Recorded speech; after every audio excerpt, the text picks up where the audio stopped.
Assalamualaikum warahmatullahi wabarakatuh.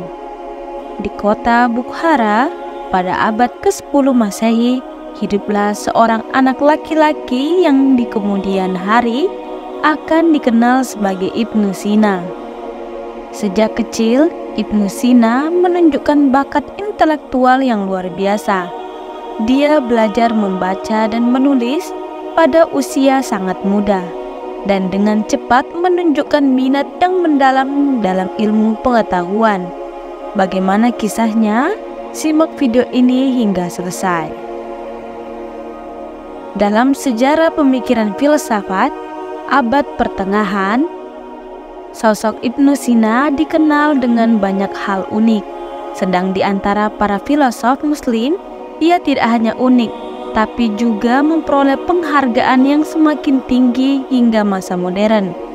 Ia adalah satu-satunya filosof besar Islam yang telah berhasil membangun sistem filsafat yang lengkap dan terperinci, suatu sistem yang telah mendominasi tradisi filsafat muslim di beberapa abad. Pengaruh ini terwujud bukan hanya karena ia memiliki sistem, tetapi karena sistem yang ia miliki itu menampakkan keasliannya yang menunjukkan jenis jiwa yang jenius dalam menemukan metode-metode dan alasan-alasan yang diperlukan untuk merumuskan kembali pemikiran rasional murni dan tradisi intelektual Helenisme yang ia warisi, dan lebih jauh lagi dalam sistem keagamaan Islam. Nama lengkap Ibnu Sina adalah Abu Al-Husain Ibnu Abdillah Ibnu Sina. Ia lahir pada tahun 980 Masehi di As-Sona, suatu tempat dekat Bukhara. Orang tuanya adalah pegawai tinggi pada pemerintahan dinasti Saman. Di Bukhara, ia dibesarkan serta belajar falsafah kedokteran dan ilmu-ilmu agama Islam. Ketika usia 10 tahun, ia telah banyak mempelajari ilmu agama Islam dan menghafal Al-Quran seluruhnya. Dari mutafalsir Abu Abdillah Natili, Ibnu Sina mendapat bimbingan mengenai ilmu logika yang elementer untuk mempelajari buku Isagoge dan Porfiri, Euclid dan Almagest Ptolemus. Dan sesudah gurunya pindah, ia mendalami ilmu agama dan metafisika, terutama dari ajaran Plato dan Aristoteles yang murni dengan bantuan komentator-komentator dari pengarang yang otoriter dari Yunani yang sudah diterjemahkan ke dalam bahasa Arab. Dengan ketajaman otaknya, ia banyak mempelajari filsafat dan cabang-cabangnya.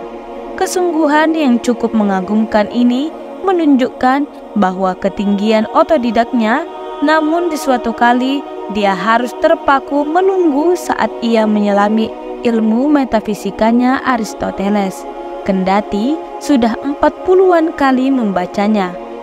Baru setelah ia membaca kitabnya tersebut, semua persoalan mendapat jawaban dan penjelasan yang terang benderang, bagaikan dia mendapat kunci bagi segala simpanan ilmu metafisika. Maka dengan tulus, ikhlas, dia mengakui bahwa dia menjadi murid yang setia dari Al-Farabi. Sesudah itu, ia mempelajari ilmu kedokteran pada Isa bin Yahya, seorang Masehi. Ia tidak cukup dengan teori-teori kedokteran, tetapi juga melakukan praktek dan mengobati orang-orang sakit.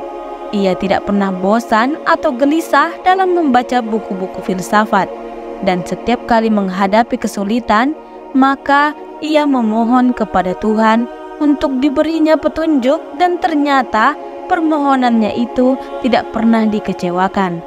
Sering-sering ia tertidur karena kepayahan membaca, maka di dalam tidurnya itu dilihatnya pemecahan terhadap kesulitan-kesulitan yang dihadapinya. Sewaktu berumur 17 tahun, ia telah dikenal sebagai dokter, dan atas panggilan istana pernah mengobati Pangeran Nuh Ibnu Mansur sehingga pulih kembali kesehatannya. Sejak itu, Ibnu Sina mendapat sambutan baik sekali dan dapat pula mengunjungi perpustakaan yang penuh dengan buku-buku yang sukar didapat. Kemudian dibacanya dengan segala keasyikan. Karena sesuatu hal, perpustakaan tersebut terbakar. Dan naasnya, orang-orang menuduhnya bahwa ia sengaja membakarnya agar orang lain tidak bisa lagi mengambil manfaat dari perpustakaan tersebut. Kemampuan Ibnu Sina dalam bidang filsafat dan kedokteran, kedua-duanya sama beratnya. Dalam bidang kedokteran, dia mempersembahkan Al-Qanun fit Tibbnya, di mana ilmu kedokteran modern mendapat pelajaran. Sebab kitab ini selain lengkap, disusunnya secara sistematis. Dalam bidang materi medika, Ibnu Sina telah banyak menemukan bahan nabati baru, Xanthoxylum budrunga, di mana tumbuh-tumbuhan banyak membantu terhadap beberapa penyakit tertentu, seperti radang selaput otak. Ibnu Sina pula sebagai orang pertama yang menemukan peredaran darah manusia, di mana 600 tahun kemudian disempurnakan oleh William Harvey. Dia pula lah yang pertama kali mengatakan bahwa bayi selama masih dalam kandungan mengambil makanannya lewat tali pusarnya. Dia jugalah yang mula-mula mempraktekkan pembedahan penyakit-penyakit bengkak yang ganas dan menjahitnya. Dan last but not least, dia juga terkenal sebagai dokter ahli jiwa dengan cara-cara modern yang kini disebut psikoterapi. Di bidang filsafat, Ibnu Sina dianggap sebagai imam para filosof di masanya, bahkan sebelum dan sesudahnya. Ibnu Sina otodidak dan jenius orisinil yang bukan hanya dunia Islam yang menyanjungnya. Ia memang merupakan satu bintang gemerlapan memancarkan cahaya sendiri yang bukan pinjaman, sehingga Roger Bacon, filosof kenamaan dari Eropa Barat pada abad pertengahan, menyatakan dalam Legacy of Islamnya Alfred Goulamé, sebagian besar filsafat Aristoteles sedikit pun tak dapat memberi pengaruh di Barat karena kitabnya tersembunyi entah di mana, dan sekiranya ada, sangat sukar sekali didapatkannya dan sangat susah dipahami dan digemari orang karena peperangan-peperangan yang merajalela di sebelah timur. Sampai saatnya Ibnu Sina dan Ibnu Rushd dan juga pujangga timur lain membuktikan kembali falsafah Aristoteles disertai dengan penerangan dan keterangan yang luas. Selain kepandaiannya sebagai filosof dan dokter, ia pun penyair. Ilmu-ilmu pengetahuan seperti ilmu jiwa, kedokteran, dan kimia ada yang ditulisnya dalam bentuk syair. Begitu pula didapati buku-buku yang dikarangnya untuk ilmu logika dengan syair. Kebanyakan buku-bukunya telah disalin ke dalam bahasa Latin ketika orang-orang Eropa di abad tengah mulai mempergunakan buku-buku itu sebagai textbook di pelbagai universitas. Oleh karena itu, nama Ibnu Sina dalam abad pertengahan di Eropa sangat berpengaruh. Dalam dunia Islam, kitab-kitab Ibnu Sina terkenal bukan saja karena kepadatan ilmunya, akan tetapi karena bahasanya yang baik dan caranya menulis sangat terang. Selain menulis dalam bahasa Arab, Ibnu Sina juga menulis dalam bahasa Persia. Buku-bukunya dalam bahasa Persia telah diterbitkan di Teheran dalam tahun 1954. Karya-karya Ibnu Sina yang ternama dalam lapangan filsafat adalah As-Syifa, An-Najat, dan Al-Isyarat. An-Najat adalah resum dari kitab As-Syifa. Al-Isyarat dikarangkannya kemudian untuk ilmu tasawuf. Selain daripada itu, ia banyak menulis karangan-karangan pendek yang dinamakan maqalah. Kebanyakan maqalah ini ditulis ketika ia memperoleh inspirasi dalam sesuatu bentuk baru dan segera dikarangnya. Sekalipun ia hidup dalam waktu penuh kegoncangan dan sering sibuk dengan soal negara, ia menulis kitab 250 karya. Di antara karya yang paling masyhur adalah Qanun, yang merupakan ikhtisar pengobatan Islam dan diajarkan hingga kini di Timur. Buku ini kemudian diterjemahkan ke bahasa Latin dan diajarkan berabad lamanya di Universitas Barat. Karya keduanya adalah ensiklopedianya yang monumental, Kitab Asy-Syifa.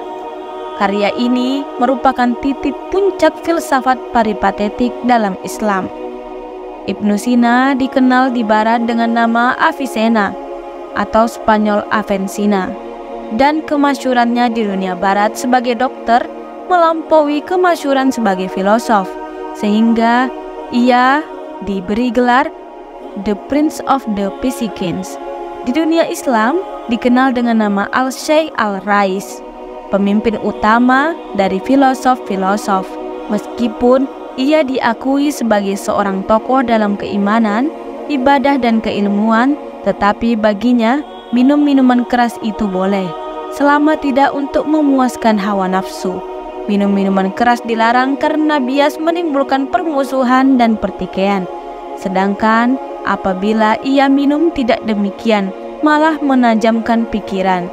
Dalam Al-Munix min Al-Dalal Al-Ghazali bahwa Ibnu Sina pernah berjanji kepada Allah dalam salah satu wasiatnya, antara lain bahwa ia akan menghormati syariat, tidak melalaikan ibadah rohani maupun jasmani, dan tidak akan minum minuman keras untuk memuaskan nafsu, melainkan demi kesehatan dan obat.